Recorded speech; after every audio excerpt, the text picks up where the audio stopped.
उपस्थित समोर असलेले सर्वच शोकाकुल कार्यकर्ते, सर्वपक्षीय कार्यकर्ते आणि नेते मंडळी, खरं तर अत्यंत दुःखद असा प्रसंग आहे आणि सगळ्यांच्या भावना मगासपासून ऐकतोय. 4 वाजता चालू झालेली ही सभा अखंडपणे रात्रभर चालू राहिली तरी दादांच्या आठवणी संपणार नाही असं हे वातावरण आहे.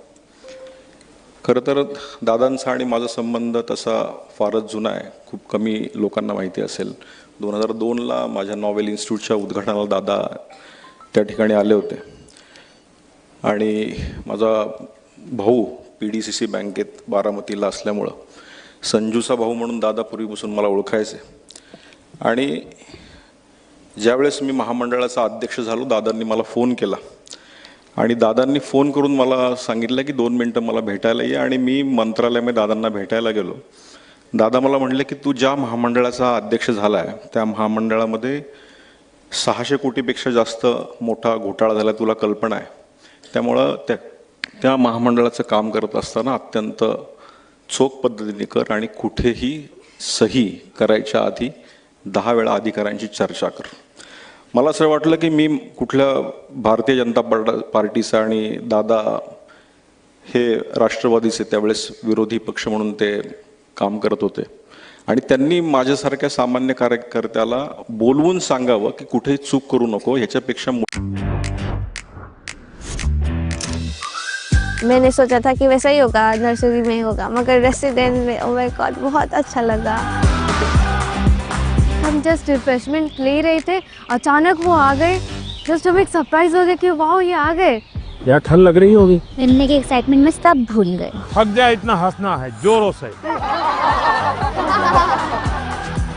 स्कूल जैसा मत कीजिए, इसके यहाँ स्कूल नहीं है. आइए चलिए आप शुरू करते हैं. 1 2 3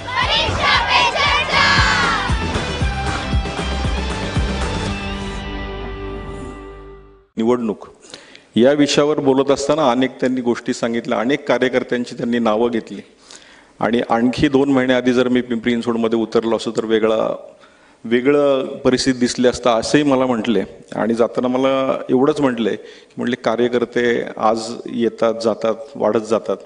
तुला काम करत असताना खूप चांगला देवेंद्रजींसारखा नेता तुला लाभलेला आहे, त्यामुळे त्याला कधीही दुखू नको, आयुष्यभर त्यांच्याबरोबर राहा. आणि सगळं करत असताना पहिली तब्येत, परिवार आणि कार्यकर्ते आपण जर जपले तर आपण आयुष्यात खूप पुढे जाऊ शकतो. हे दादांचे शब्द 1 दिवस आधी माझ्या कानावर येतात. दादा स्वतः बोलतात आणि सकाळी 8:45 वाजता फोन येतो. त्यामुळे तोही माझ्यासाठी प्रचंड मोठा धक्का होता. दादांचे अनेक गोष्टी मी ऐकल्यात, अनेक गोष्टी ऐकल्यात, वाचल्यात. मला असं वाटतं दादांचा विकासात्मक दृष्टी आणि दादांचं विकासात्मक केलेलं काम हे अख्ख्या महाराष्ट्राला माहिती आहे. त्यामुळं दादा म्हणजे विकासाचं चालतं बोलतं विद्यापीठ आहे असं म्हटलं तर वावगं ठरणार नाही. म्हणून येणाऱ्या काळामध्ये माननीय अजितदादांसाठी जे करायचे ते सर्व मिळून आम्ही 100% करू. कारण उद्याच्या पिढीला अजितदादांचं काम आणि कर्तव्य हे 100% कळलं पाहिजे.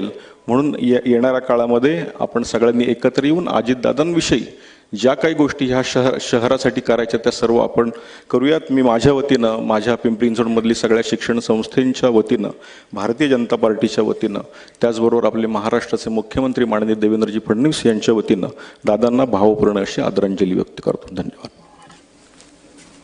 यानंतर विधान परिषदेचे आमदार उमाताई खापरे यांना विनंती.